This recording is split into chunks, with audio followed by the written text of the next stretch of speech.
I think there's so much power in communication, especially as a leader. You need to be able to communicate. So basically, we're trying to tackle a lot of schools, but we're going to start with schools that are underprivileged. Yes. One thing that we all need to remember is that we are all individual brands that need to be sold at one point or another. Welcome to the Tech Convo Podcast. I'm your host, Chims, and I'm here with Arlene. Arlene, welcome to the Tech Convo Podcast. Good morning, everybody. Thank you for having me. So, just as we start the podcast, can you just tell us a bit about yourself? Okay. So I'll start with my name. My name is Arlene Boy. I'm currently a computer science student at ZKS in my third year. I currently hold the role of vice president of the ICTS student chapter, the ZKS ICTS student chapter, as well as I'm a public relations officer at Tikula Tech. Yeah. So basically, I was born in Zambia, raised in South Africa, came back to Zambia in 2022, and here I am. Talked about you being a student as well as a public relations officer at Tikula. Yeah. So how is it balancing both school and other activities as well? Well, honestly, balancing school and I'd say work is not the easiest of things considering time management. You've got exams and you've got deadlines to meet, things to organize, events to put together. So it is kind of stressful. But then I think with the advancements of technology, it's actually very easy to manage your time, manage your schedules by using things like planners, calendars. Basically, you're trying to fit everything in and then making sure that you've got enough time for rest to avoid burnout. You know, mental health is also very important. So you can't really put all your time and energy into school or work or trying to help other people when you're also not stable mentally. That nothing's going to work. Yeah, and Yeah. most students who have got maybe work, they find it hard to balance the two. And like you've talked about using technology like planners for you to schedule your programs during the day, that makes it more effective. Yeah. And when did you become the vice president for the ICTAS chapter at Zikas? Well, elections were running, I think September, October, and we were set into seats in October. If I'm not mistaken. Yeah, that was October 2024. And what inspired you to take up that leadership role? I really enjoy the tech community. Yeah. So, what inspired me actually was being a part of a community that is there to help other students. Because basically, as the ICTS community, we basically bring together students and the what you call professional world together. So, with the ICTS community, with the ICTS association at ZKS, which you put out very clear, like we are not a political association. So we don't take part in anything political, but then we are there to help students feel at home, especially the students that are part of the tech community. Yeah. So that's our computer science, software engineers, all of them. We bring them together to create build projects, get to know each other. We host events, invite some of the tech influencers or people that are just there to encourage the students not to give up. Because trust me, as a computer science student, giving up is option number 2. Yeah. So what's something that you've learned about maybe leadership since you started your role at the Communication. I think there's so much power in communication, especially as a leader. You need to be able to communicate with your peers and team members for you to get something done. Without communication, a lot of things easily go wrong. Because let's put it in a situation whereby you've got a project and then your leadership is not communicating effective enough. So whatever happens at the top will eventually affect the bottom. So if the top is not working effectively enough, the bottom is going to collapse. Yeah. So as a leader, communication is key. I think it's the most powerful aspects in anything. Yeah, it is. Let's talk about your role at Tikula. When did you start that role and what have you learned so far from the journey? Tikula Tech. I joined Tikula Tech, if I'm not mistaken, somewhat August, September. Benjamin reached out to me and told me. Benjamin is the CEO of Tikula Tech. I think I met him at the Dev Fest. Oh, at the Dev Fest, yeah. So Benjamin reached out and he told me about Tikula Tech, and I was like, oh, okay, that's interesting. And then he told me, I want you as a part of our executive team. And I was like, oh, okay. That raised a lot of flags because I was like, okay, how am I going to manage my time? Yes. And then I joined the team. Looking at the mission of Tikula Tech, which is bridging the gap in technology in Zambia. Tikula Tech is the next big thing. Yeah. No lie. I think we are going to impact a lot of lives because our goal is to actually get at least 80% of Zambian individuals to be able to work with a computer. Yes. Considering that everything is going technological, Yeah. we're going cyberspace, we're doing like everything is just going technical at this point. So if an individual is unable to work on a computer or any technological device, they're going to be left like behind big time. Okay. So basically, you are reaching out to communities where people don't have access to technology. Underprivileged communities, schools, our biggest concentration is on the next generation. Okay. So basically, we're trying to tackle a lot of schools, but we're going to start with schools that are underprivileged. Yeah. Because obviously, if you're going to go to a school, a student pays 100 and something thousand. This child obviously knows how to use a computer. All they need is advancements in their skill. Whereas if you go to a school that actually accommodates underprivileged children, you need to build their confidence because most of them lack confidence in exposing themselves. So it's also a way of putting the child out there, telling them you could be quiet, but then at least be on a computer, show your skills, expose yourself through the means of technology. Yeah. Yeah, that's a pretty good initiative. And there are a lot of communities in Zambia that don't yet have access to technology, access to the internet. And then if you live in Lusaka, you might think that every child has got a smartphone, every child has got a computer, and they know how to use those things.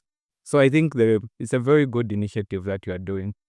And the other thing that we didn't talk about, I think, is you're part of the Yango STEM Fellowship, right? Yes, I'm part of the first call. What triggered you to apply? And maybe you can even tell us a bit about the entire process of you being selected as to be part of the cohort. In all honesty, when I was applying, I had the minimal amount of faith that I was actually going to go through. The person that actually led me to apply for the Yango STEM Fellowship was Mutembo Kababa. I think you've heard of her. Yeah. Yeah. So I think that was like 2 days before it closed.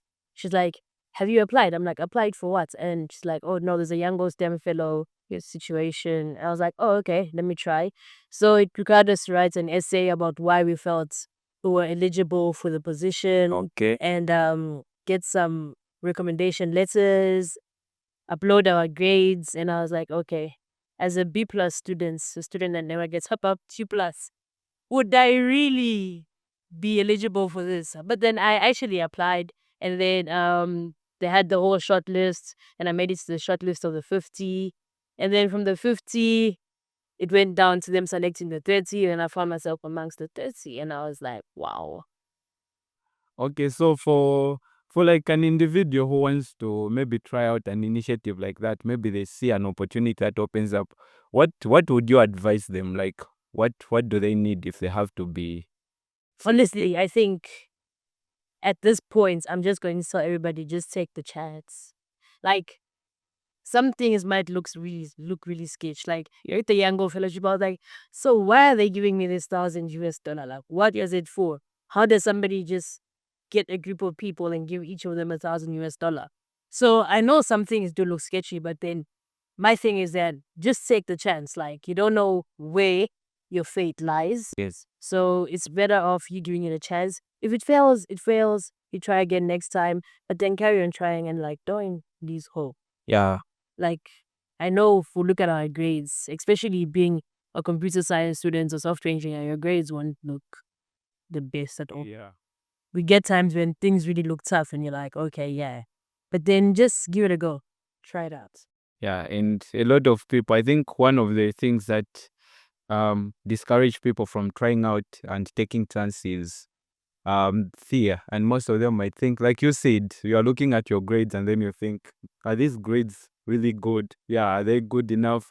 But I think for most of these initiatives, they are not looking at grades.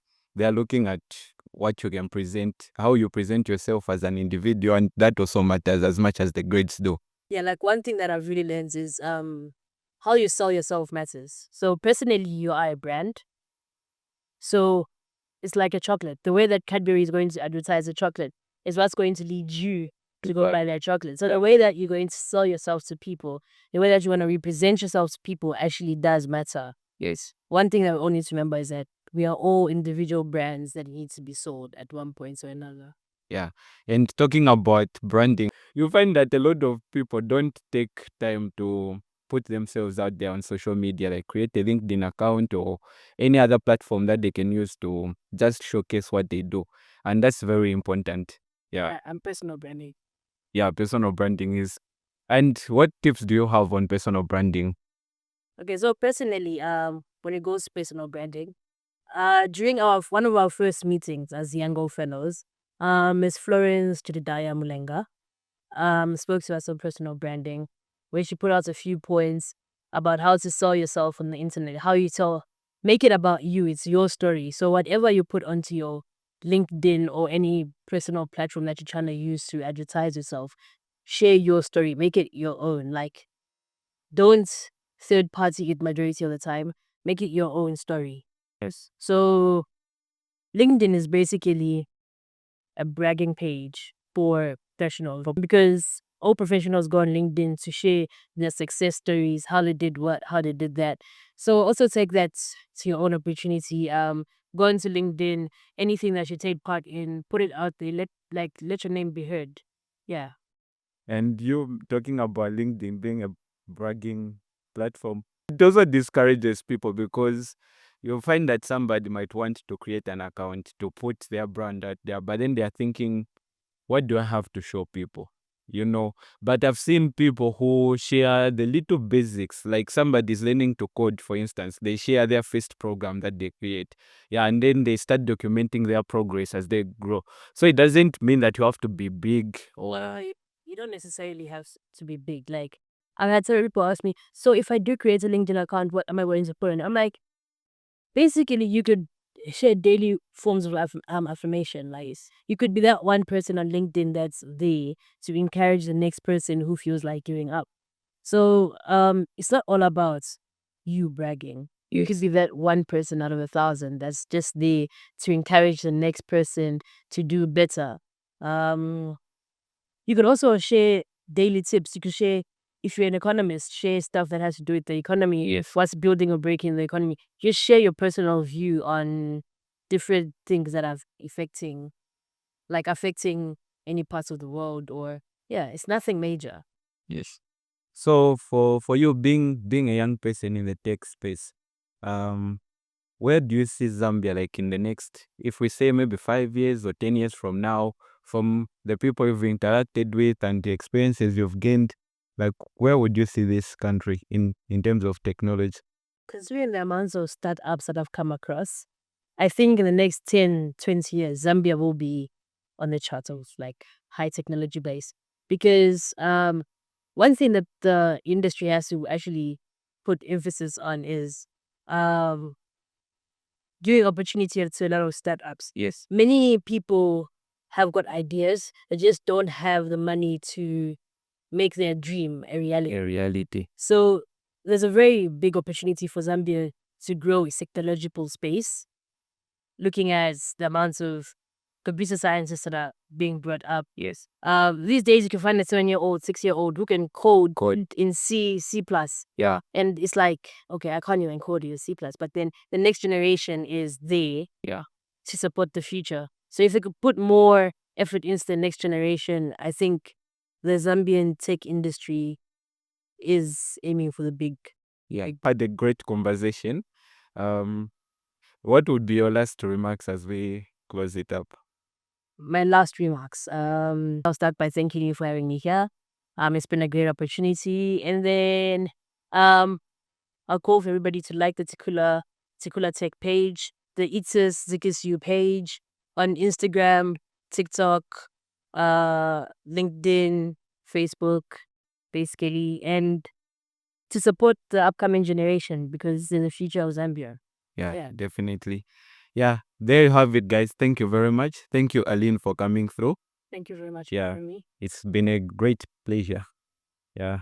We thank you for making time, and I'm sure our audience have enjoyed the conversation we've had.